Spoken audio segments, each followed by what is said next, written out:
In this video, we're going to learn about functions, which are just like functions in math that you've learned about before, some sort of machine that maybe takes in some input,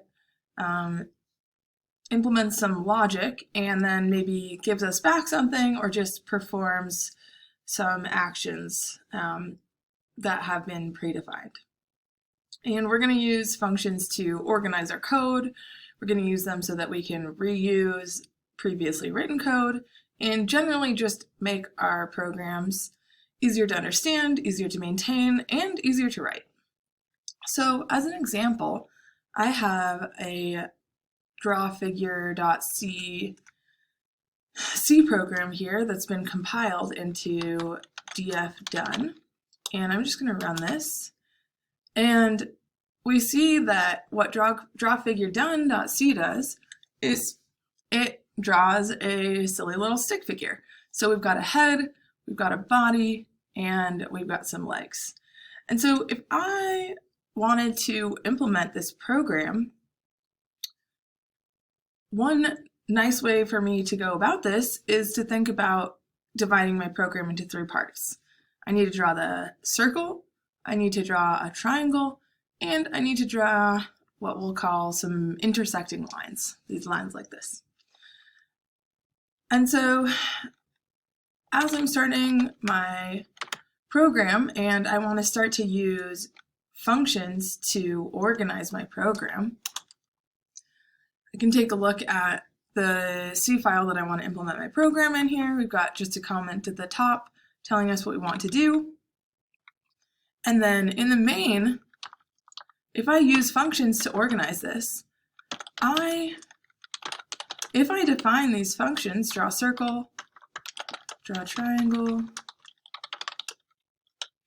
and draw intersecting lines, now I just need to implement these. Vim is telling me that, hey, you haven't implemented these yet, which is great because I haven't. But I have this nice organized program that is very readable, and it's going to help me find errors if I develop my program in this way. And so in C, in order to define our functions, one thing that we can do is actually first write some function prototypes or function declarations. So as the compiler is going through my program, if I haven't told it what draw circle is going to return to me and what it takes in, the compiler isn't going to know how to check that my program is correct. So if I want to define my functions down here, I'm going to define them below main. Then I need to first give some declarations so that as the compiler is going through line by line, it knows what these functions take in and what they return back. So in order to write a function in C, we are going to define its return type. So here are functions. They're not going to give us back anything, they're just going to print something to the screen. So we say they have a void return type. Then we're going to name them. We've already said what these should be named.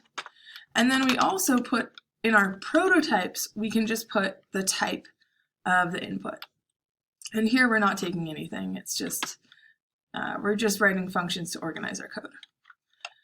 So we also have draw a triangle, and we also have draw intersecting lines. And then down below, I can actually write these functions. So again, I have draw a circle, excuse me, circle. And here I'm actually going to, oh yeah, and it's not taking anything in. And then, so another just part of the C syntax is that when I define my functions, the code that's going to make up my function it's going to go inside these curly braces, and we call this the body of the function. And for readability, we're always going to indent this body of the function. We also have draw triangle.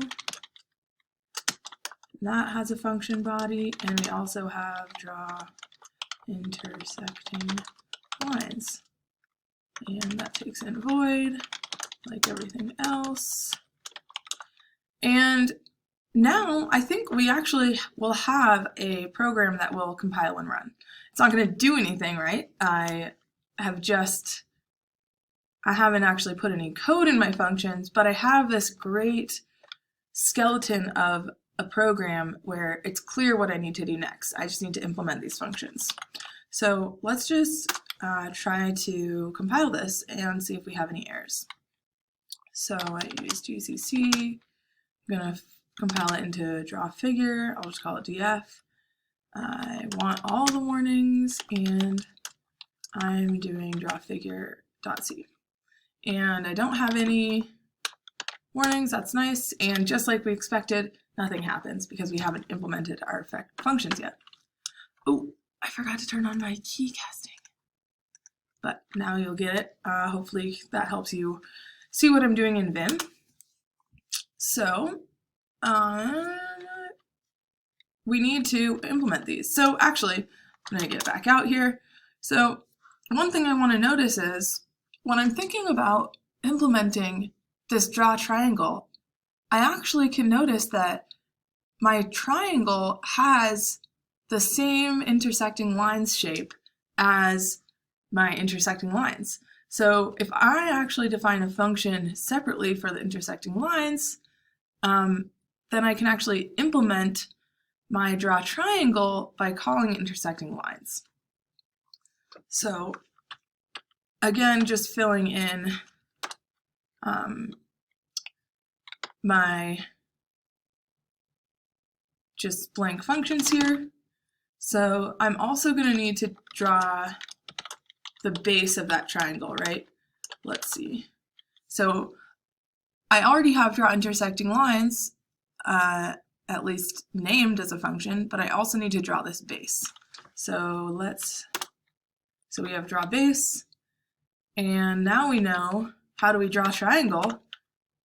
Well, all we need to do is draw intersecting lines and draw base.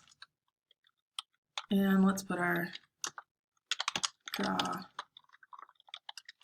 base in here.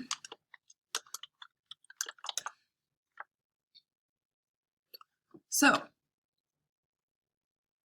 in order to draw, now all we need to do is implement these.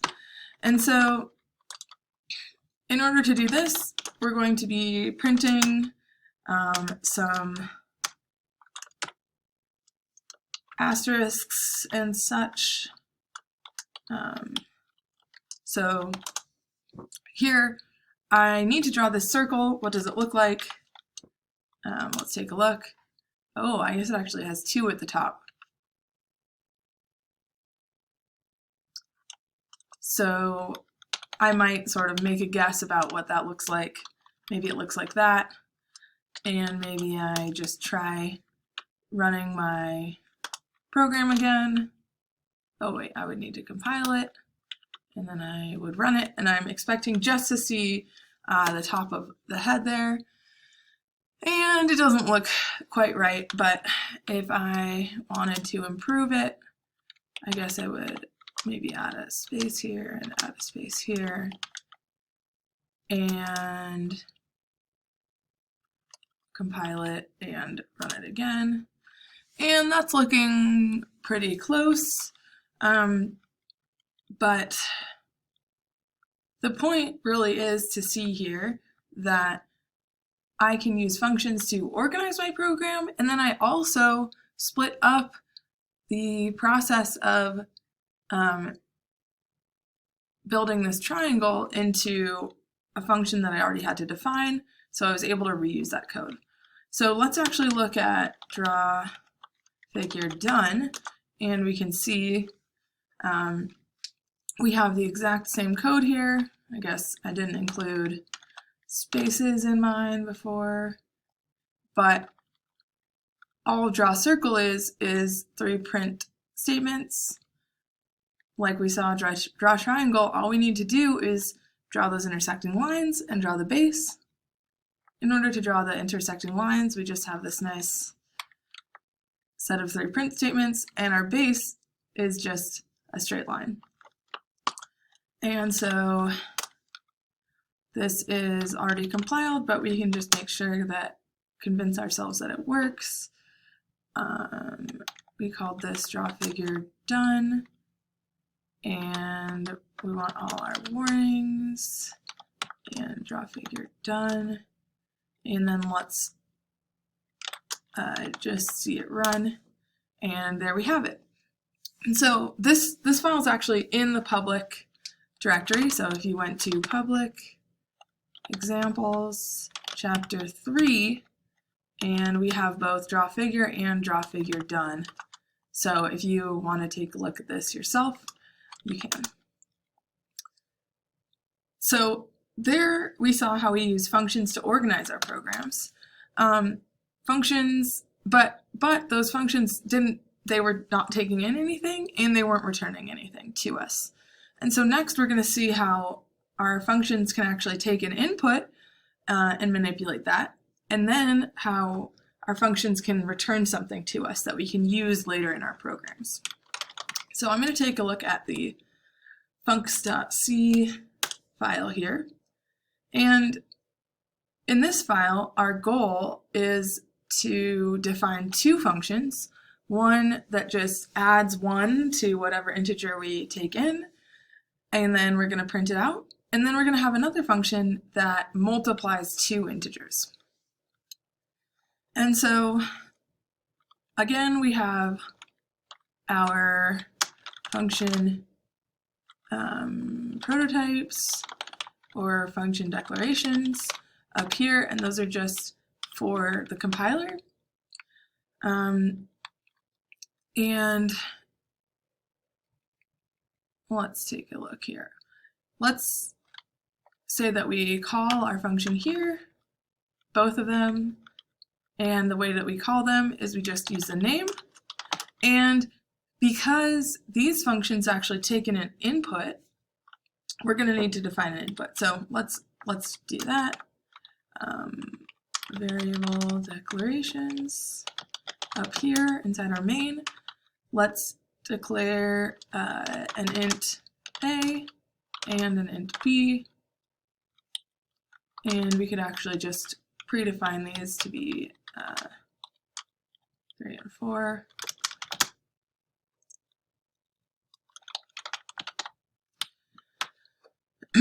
So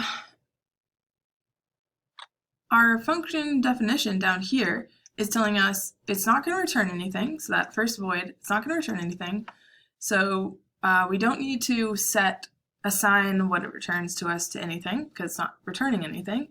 But it is going to take in an integer.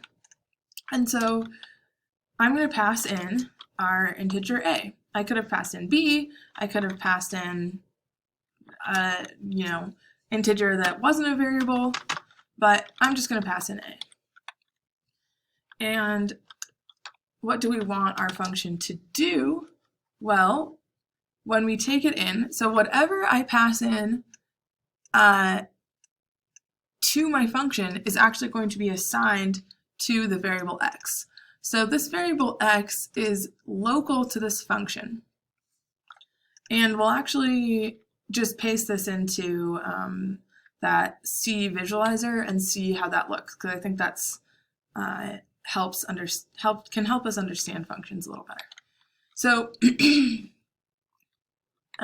what should add1 do?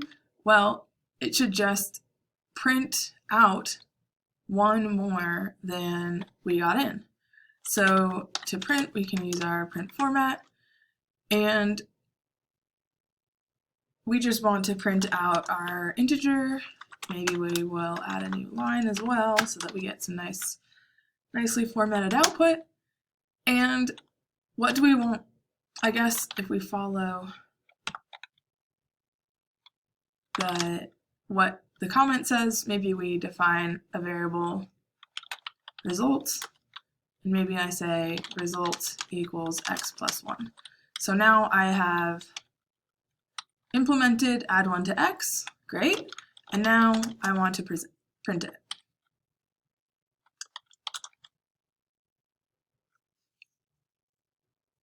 And let's also just call this function so that I think we won't get warnings that way. So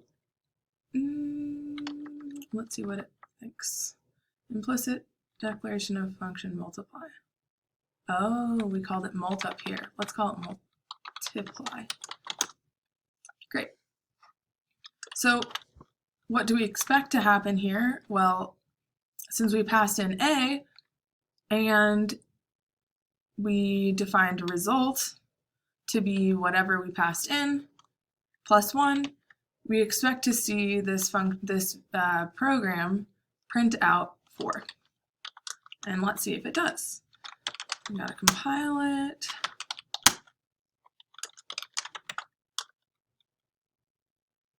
Oh, we still have a multiply in here.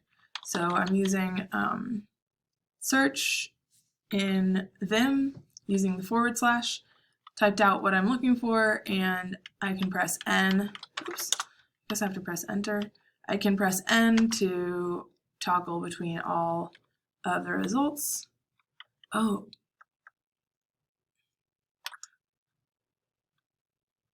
Let's look back at that undefined reference to multiply in function main.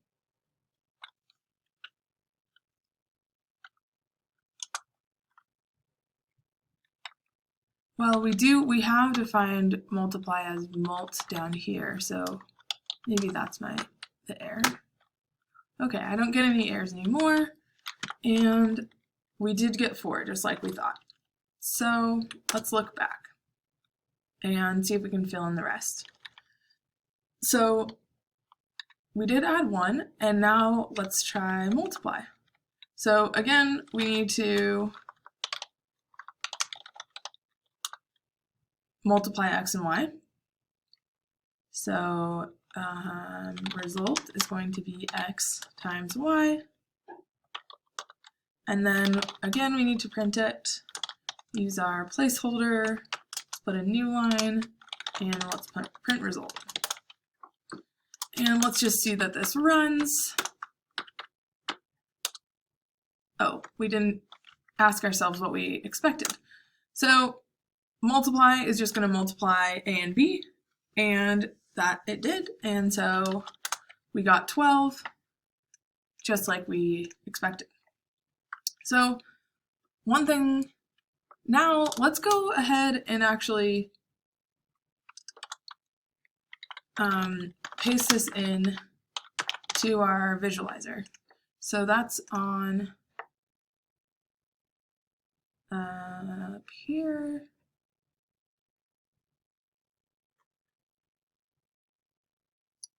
Right here. So I'm just going to copy all of this here. Oh no, I don't think I did.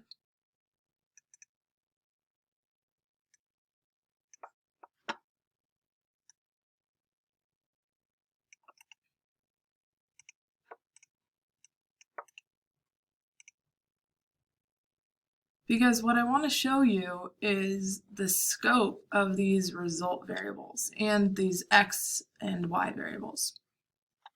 So we've got our program here, and we start at main, and we're just going to walk through our code. So the red is showing us what's next.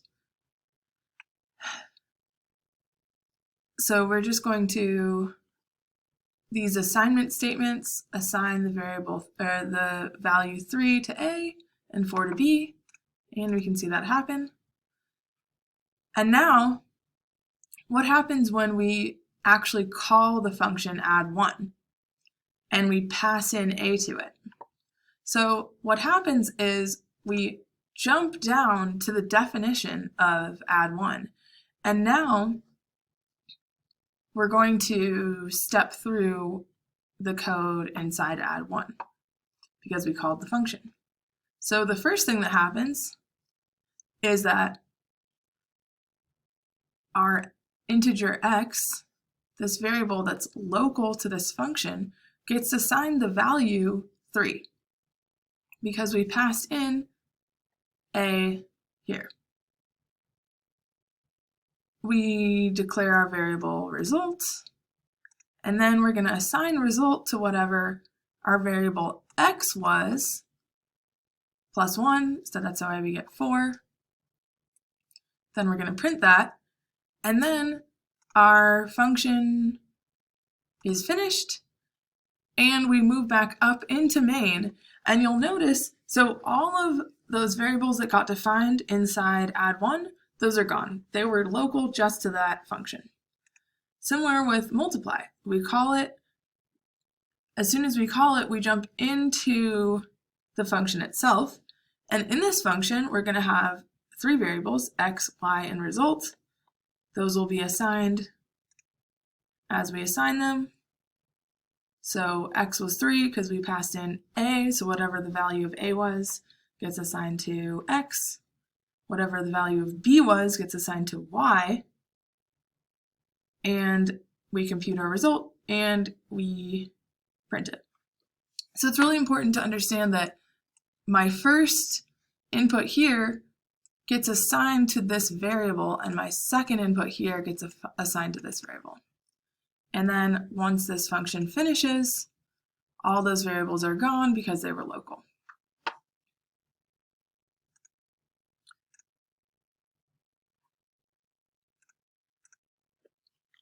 Okay. So one thing that I want to change here is, what if instead of printing the result, we actually wanted to use it in our program? So we say that in that case we return it.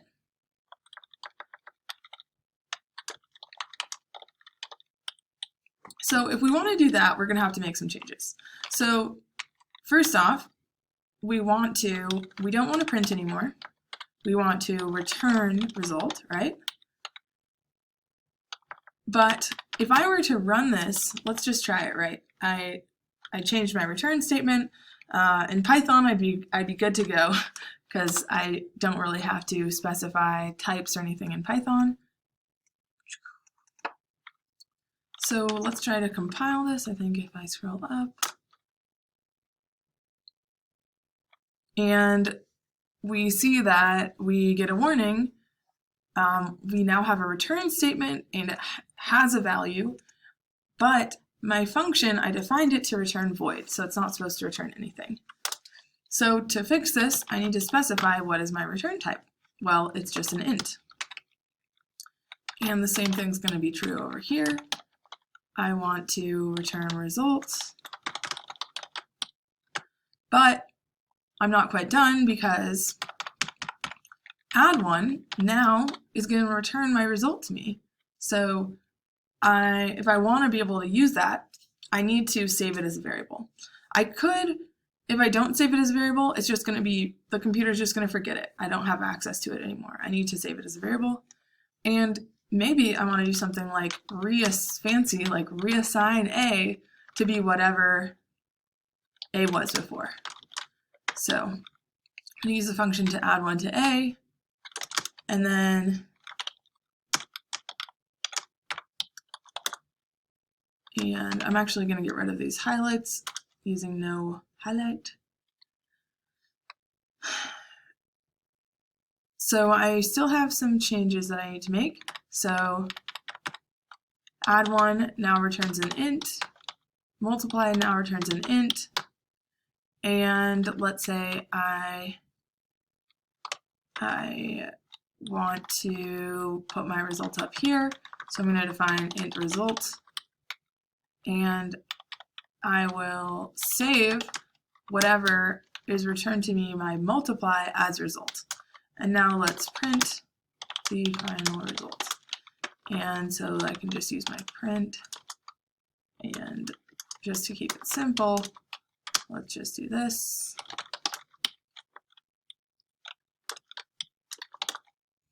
Okay, so now what do I expect this program to do?